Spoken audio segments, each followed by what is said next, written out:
کراچی میں بلوچ کب آئے اور کیسے آباد ہوئے؟ آج کی اس ویڈیو میں جڑے رہیے صابر رحیم کے ساتھ۔ کراچی میں بلوچ کی تاریخ۔ سینئر سیاستدان عبداللہ حسین ہارون کے ایک اخباری بیان نے میری طرح ہر کس و ناقص کو حیرت زدہ کر دیا، جس میں انہوں نے انکشافات کیا کہ 1928 کی بات ہے، جب 1-2 لاکھ روپے آج کے کروڑوں روپے کے برابر تھے۔ اس وقت حاجی سر عبداللہ ہارون نے انگریز سرکار کو کراچی میں مسلمانوں کے اکثریت دکھانے کے لیے وقت کے میونسپل کمشنر سے لیاری کو 2 لاکھ روپے میں خرید لیا، جس کی رجسٹری آج بھی موجود ہے۔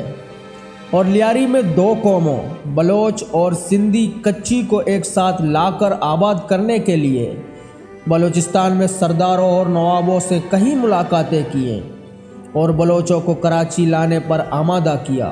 تب لیاری میں مسلمانوں کی اکثریت ثابت ہو گئی تو کراچی پاکستان کے حصے میں آیا، اگرچہ کراچی اور لیاری کی تاریخ کے اوراق اس حوالے سے خاموش ہے، لیکن چونکہ یہ بات سر عبداللہ ہارون کے پوتے عبداللہ حسین ہارون نے کی ہے، جو ایک دمِ دار شخصیت ہے اور اقوام متحدہ میں پاکستان کے مندوب رہ چکے ہیں، اس لیے تحقیق کرنے والوں کے لیے یہ بات باعث حیرت ہے اور وہ تاریخی دستاویز کو دیکھنا چاہتے ہیں۔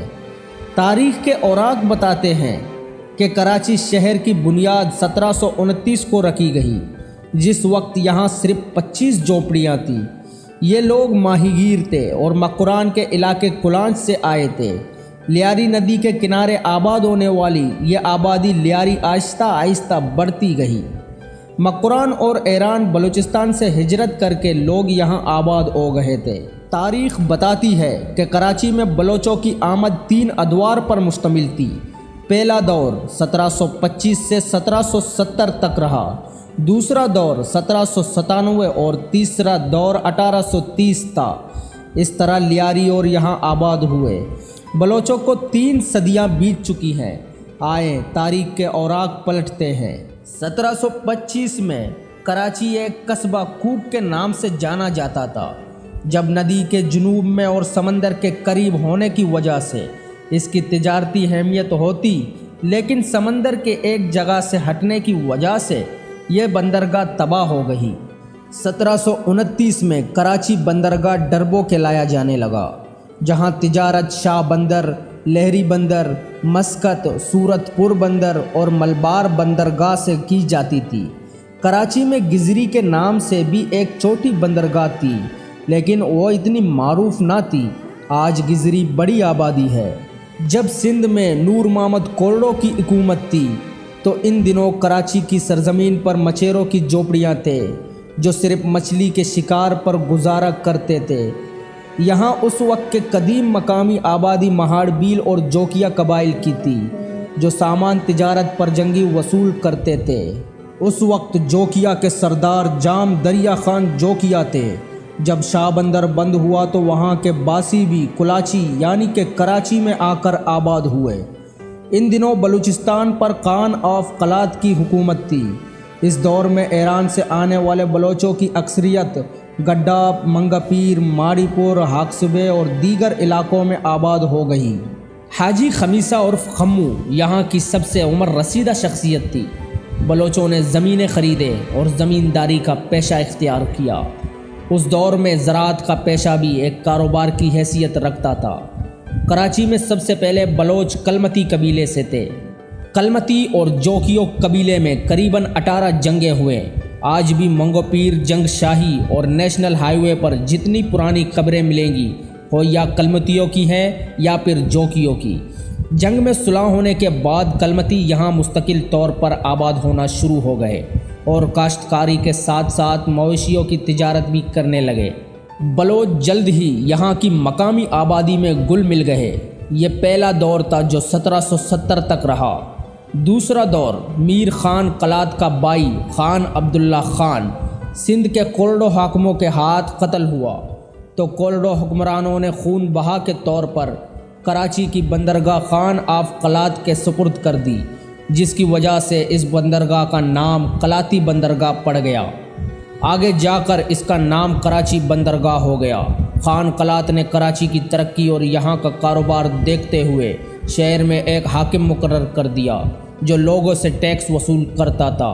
کراچی میں کاروباری فضا کو دیکھتے ہوئے مختلف ممالک کے بیوپاری اس بندرگاہ پر آنے لگے۔ تجارت کی وجہ سے یہاں پارسی اور ہندو تاجر پیشہ افراد بھی آباد ہونا شروع ہوئے۔ اس دور میں بلوچستان کے مختلف قبائل جن میں بروہی، گبول، دشتیاری، جدگال وغیرہ بھی شامل تھے کراچی میں آئے۔ کراچی 1797 تک خان آف قلات کے ماتحت رہا۔ اس زمانے میں سندھ کی حکومت کوڑوں کے ہاتھ نکل کر سندھ میں آباد ایک بلوچ قبیلے تالپور کو ملی۔ میر فتح علی خان تالپور نے اپنے 3 بھائیوں سمیت یہاں حکومت کی اور پروگرام بنایا کہ آمدنی بڑھانے کے لیے کسی طرح شہر کراچی پر قبضہ کیا جائے۔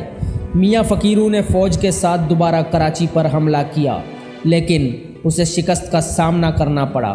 بالآخر میرو نے کراچی پر قبضہ کر کے منوڑا میں ایک چھوٹا سا قلعہ بنایا اور سندھ میں آباد ایک بلوچ قبیلے کے سردار نظامانی کو کراچی کا گورنر مقرر کیا اور اس قلعے کی نگرانی کے لیے کئی ہزار بلوچ مامور کیے۔ کراچی نے اس دور میں بہت ترقی کی۔ تیسرا دور 1839 میں کراچی پر انگریزوں نے قبضہ کر لیا۔ یوں کراچی برطانیہ کے قبضے میں چلا گیا۔ 1843 تک انگریزوں نے پورے سندھ پر قبضہ کر لیا اور برطانوی حکومت نے سر چارلس نیپیر کو سندھ کا پہلا گورنر مقرر کیا جس نے کراچی کو اپنا صدر مقام بنایا۔ اس وقت کراچی کی آبادی صرف 14,000 تھی۔ انگریزوں نے آمد کے بعد کراچی کو ایک منصوبہ بندی کے تحت ترقی دی اور برطانیہ کی فوجی ساز و سامان کی ترسیل کراچی کی بندرگاہ سے ہونے لگی۔ ان دنوں مکران سے بڑی تعداد میں بلوچ کراچی آ کر آباد ہوئے۔ اس کی ایک وجہ مکران میں قطع سالی اور ایرانی بلوچستان میں شاہ ایران کی سپاہیوں کے مظالم تھے۔ وہ کشتیوں اور خشکی کے راستے کراچی آئے اور یہاں آ کر ماہی گیری، کشتی سازی، کھیتی باڑی اور مزدوری کے پیشے اپنائے۔ انگریزوں نے انہیں لیاری میں آباد کیا۔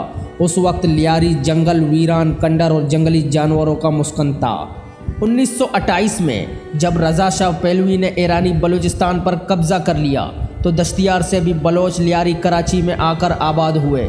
کراچی میں تعمیراتی کاموں، سڑکوں، پلوں کی تعمیر، کراچی پورٹ اور ریلوے میں مزدوری کی مانگ کی وجہ سے 19ویں صدی کے آخر اور 20ویں صدی کے شروع میں کئی برسوں تک مختلف بلوچ قبیلے ایران، بلوچستان اور مکران سے آ کر کراچی میں آباد ہوتے رہے۔ اس دور میں تمام محنت طلب کاموں میں بلوچ پیش رہے۔ کراچی میں بلوچ کمیونٹی نے آباد ہونے کے ساتھ ہی سب سے پہلے زمینداری، ماہی گیری اور مال مویشی کی تجارت کا پیشہ اپنایا۔ زمینداری اور ماہی گیری سے جو منافع حاصل ہوتا اس سے وہ زمینیں خریدتے رہے۔ تقسیم سے قبل تک بلوچ کمیونٹی کراچی کے قریباً 60% زمینوں کے مالک بن گئی۔ لال محمد بلوچ کے نام سے منسوب لالو کیت، لیاقت آباد، ناظم آباد، Gulshan Iqbal, Malir, Gadap, Mangho Pir, Landhi, Korangi, industry area, Sharafi Goth, airport, drug colony, model colony, Hawks Bay اور ماڑی پور سمیت کئی گوٹوں کے زمینوں کے ملکیت بلوچ کمیونٹی کے پاس تھے جن پر باقاعدگی سے کاشتکاری ہوا کرتی تھی۔ انگریزوں کی آمد کے بعد بلوچ کمیونٹی نے محنت مزدوری کا پیشہ اپنایا اور ماہی گیری کے ساتھ مچھلی کی خرید و فروخت بھی شروع کر دی۔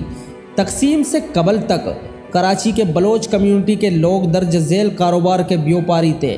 فشری میں کشتیوں کے مالکان، مچھلی کی سپلائز، سبزی منڈی میں فروٹ اور سبزیوں کے تجارت، بکرا پڑی میں مال مویشی کی تجارت، دودھ، کھجور کے پتوں کی چٹائی، مچھلی کے جال اور ہاتھ سے بنی دیگر چیزوں کی خرید و فروخت، مکانات اور پلوں کی تعمیراتی کی ٹھیکیداری، چمڑے اور اس سے بنی منسوجات کی ایکسپورٹ، خرونوش اور دیگر اجناس کی بیوپاری، ٹرانسپورٹ، تجارت و زمینداری کے علاوہ انہوں نے محنت مزدوری اور درج ذیل ملازمتیں اختیار کیے۔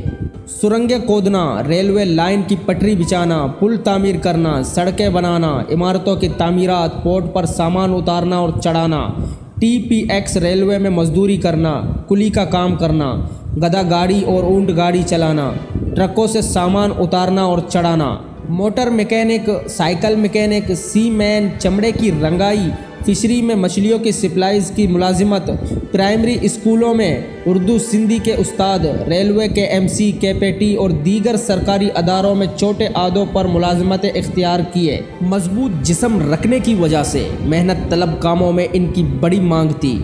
تجارت اور ملازمت میں ہندو، فارسی اور سندھی کچھیوں کے بعد بلوچ کمیونٹی کے لوگوں کی اکثریت تھی۔